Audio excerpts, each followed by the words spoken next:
Guys, this is देव शाह और आज के वीडियो में हम बात करने वाले हैं career options after 12th commerce. तो पिछले वीडियो में हमने देखा था कि अगर आप 12th साइंस में हो तो आपके पास कौन कौन से करियर ऑप्शंस हैं। तो अगर कोई 12th का बच्चा या साइंस का बच्चा इसको देख रहा है तो मैं आपको सजेस्ट करूंगा कि आप पिछला वीडियो जरूर देखें। आज हम बात करने वाले हैं कि हम अगर कॉमर्स में हैं तो हमारे पास क्या क्या ऑप्शंस हैं जो हम डायरेक्ट 12th के बाद परस्यू कर सकते हैं अपना करियर बनाने के लिए। तो स्टार्ट करते हैं। सबसे पहला है चार्टर्ड अकाउंटेंट्स। ये एक बहुत ही ज़्यादा रिनाउंड है जो कॉमर्स में उनके लिए। चार्टर्ड अकाउंटेंट्स कंडक्ट कौन करता है? ICAI यानी institutes of chartered accountants in India. जैसे 12th या 10th के बोर्ड्स के लिए CBSE है, वैसे ही CS के एग्जाम्स कंडक्ट करने के लिए ये एक इंस्टीट्यूशन है इंडिया का। अब CA आप 4 स्टेजेस में करते हो, मतलब इसमें आपको 4 स्टेजेस क्लियर करने हैं। जो सबसे पहला स्टेज है वो है CA फाउंडेशन, जो आप डायरेक्टली 12th के बाद स्टार्ट करते हो और मोस्ट ऑफ द स्टूडेंट्स को ये वेकेशन में स्टार्ट कर देना पड़ता है। इसमें आपका 4 पेपर्स का एक एग्जाम होता है।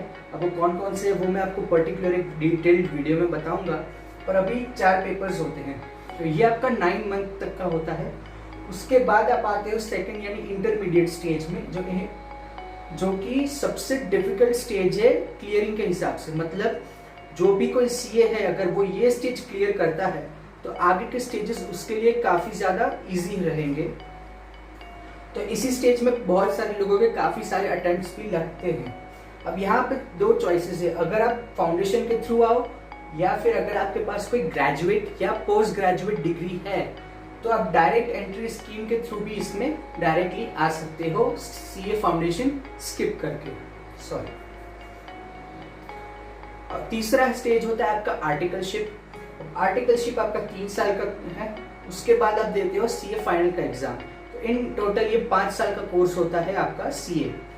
नेक्स्ट बात करते हैं, अगर हम CS की बात करें तो CS भी कंडक्ट करवाया जाता है ICSI के द्वारा। ये भी एक इंस्टीट्यूट है जो है institute of company secretaries in India. अब यहाँ पे भी आपके 3 स्टेज होते हैं।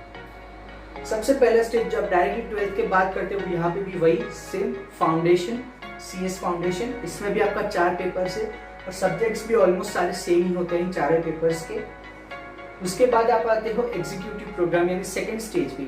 अब यहाँ पे फिर से आपके पास 2 चॉइस है, या तो आप फाउंडेशन के थ्रू एग्जाम दे के आओ या फिर अगर आपने कोई भी ग्रेजुएट या पोस्ट ग्रेजुएट डिग्री करके रखी है तो आप फाउंडेशन स्किप करके directly second stage executive programme में आ सकते हो। एग्जीक्यूटिव प्रोग्राम के बाद आपका 3rd स्टेज है जो है प्रोफेशनल प्रोग्राम्स। प्रोफेशनल प्रोग्राम्स फिर से यहाँ 3 साल के होते हैं और यहाँ पे भी ये होते हैं 55 गवर्नमेंट यूनिवर्सिटीज़ में जो ICSI के अंदर ही आती हैं। तो ये इन टोटल भी आपका 5 साल का कोर्स होता है अगर आप फर्स्ट अटेम्प्ट में क्लियर करते हो, दोनों CA और CS दोनों की बात। अब यहाँ पे आप सैलरीज कितनी मिलेगी अगर आप CA या CS में हो। तो अगर आप CA करते हो चाहे कितने भी अटेम्प्ट में करो तो उसका एवरेज जो है वो है 7.63 lakhs पर एनम। जब आप करते हो कंप्लीट उसके जस्ट बाद ये एवरेज है। इसके आगे जाके ये बढ़ता है जैसे आपकी एक्सपर्टीज होगी उस हिसाब से। और यहाँ पे होता है 3 lakhs पर एनम और जो कॉस्ट होता है CS बनने का वो अराउंड 1 to 4 lakhs तक का होता है। तो उसके बाद हमारे पास है BCom, 3 साल का जो जनरल डिग्री है। जैसे साइंस में BSc एक जनरल डिग्री होती है, वैसे ही कॉमर्स में BCom एक जनरल डिग्री है 3 साल के लिए। अब इसमें भी आपके पास 2 ऑप्शन है, या तो आप सिर्फ जनरल डिग्री करो या फिर आप BCom में ऑनर्स भी कर सकते हो 3 साल का। इस पे आप किसी पर्टिकुलर सब्जेक्ट में स्पेशलाइजेशन करते हो, यानी या तो सिर्फ BCom या फिर एक स्पेशलाइज सब्जेक्ट, दोनों ही 3 साल के लिए। उसके बाद BBA, ये मैंने आपको साइंस वाले में भी बताया था कि ये बेसिकली एक कॉमर्स स्ट्रीम का करियर ऑप्शन है, यानी बैचलर्स ऑफ बिजनेस एडमिनिस्ट्रेशन 3 साल का कोर्स। तो इसके बारे में हम पर्टिकुलर आगे जानेंगे। उसके बाद है BMS यानी बैचलर ऑफ मैनेजमेंट स्टडीज। ये भी कॉमर्स के थ्रू है, ये भी आपका 3 साल का कोर्स होता है। उसके बाद है कॉस्ट एंड मैनेजमेंट, फिर CFP जो फाइनेंशियल प्लानिंग, जो आजकल बहुत ज़्यादा पॉपुलर की अपना फाइनेंस या अभी जो भी आपकी इनकम है उसको ठीक तरीके से यूटिलाइज कैसे करें, अपने वेजेस को बचाने या खर्च करने के बाद भी आप सेव कैसे करें और कहाँ इन्वेस्ट कर सकते हैं, वो सब एक फाइनेंशियल प्लानर आप रखो तो आपको पता चलेगा। तो ये भी एक काफ़ी अच्छा करियर ऑप्शन है। उसके बाद लॉ, ये तो तीनों के लिए वैलिड है, चाहे आप कॉमर्स में हो, साइंस में, आर्ट्स में, कोई फर्क नहीं पड़ता। तो ये लॉ भी कॉमर्स के थ्रू आप कर सकते हो। उसके बाद एक BCA मतलब बैचलर ऑफ कंप्यूटर एप्लीकेशन, जिसमें मेनली IT एंड सॉफ्टवेयर से रिलेटेड चीज़ें होती हैं। पर यहाँ पे एक चीज़ है कि अगर आप BCA कॉमर्स के थ्रू करो या साइंस के थ्रू करो, तो साइंस के थ्रू अगर आप करोगे तो आपके पास बेनिफिट ज़्यादा रहेगा। मतलब कि कोई भी अगर कंप्यूटर एप्लीकेशंस करता है और वो जब प्लेसमेंट्स के लिए जाएगा, अगर वो साइंस स्ट्रीम के थ्रू आया हो या कॉमर्स स्ट्रीम के थ्रू आया हो, तो साइंस वाले को ज़्यादा प्रेफरेंस मिलती है।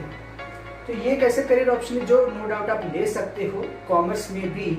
लेकिन अगर आप ये साइंस के थ्रू करोगे तो आपको आपके ऑप्शन, एम्प्लॉयमेंट के ऑप्शंस बहुत ज़्यादा मिलेंगे और आपको प्रेफरेंस भी ज़्यादा मिलेगा। फिर भी आप ये कोई भी दिक्कत नहीं है, आप ये कर सकते हैं। उसके बाद है मास मीडिया, ये भी जर्नलिज्म और मास कम्युनिकेशन से रिलेटेड है, तो ये भी आप कॉमर्स के थ्रू कर सकते हैं।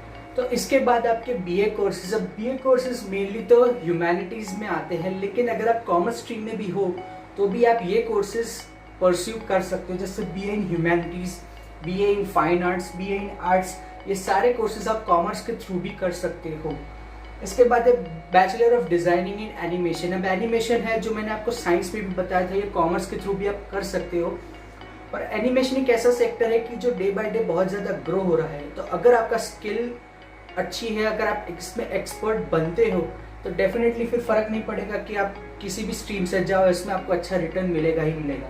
तो ये भी एक काफ़ी अच्छा करियर ऑप्शन है।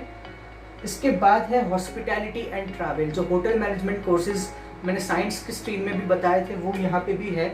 अगर आप कॉमर्स में हो तो भी आप ये हॉस्पिटैलिटी एंड ट्रैवल वाले कोर्सेज कर सकते हो। उसके बाद जर्नलिज्म एंड मास कम्युनिकेशन, जो वोकल स्किल्स में ज़्यादा वो है लगती है।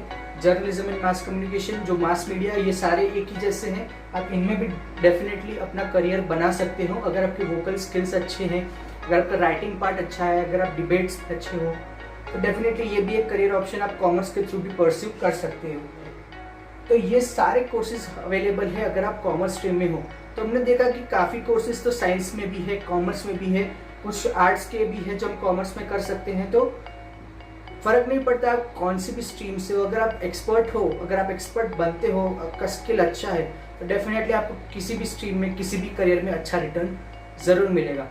तो आज का वीडियो आपको कैसा लगा कमेंट करके बताएं और मेरे चैनल को सब्सक्राइब ज़रूर करें, आज के वीडियो को लाइक करें। अगले वीडियो में हम बात करेंगे कि अगर हम आर्ट्स में हैं तो हमारे पास कौन कौन से करियर ऑप्शंस हैं जो हम परस्यू कर सकते हैं डायरेक्टली 12th के बाद। तो उस वीडियो को भी ज़रूर देखिएगा और मेरे चैनल को सब्सक्राइब कर बेल आइकन को दबा दें। तो बाय बाय, टेक केयर, नमस्कार, जय हिंद।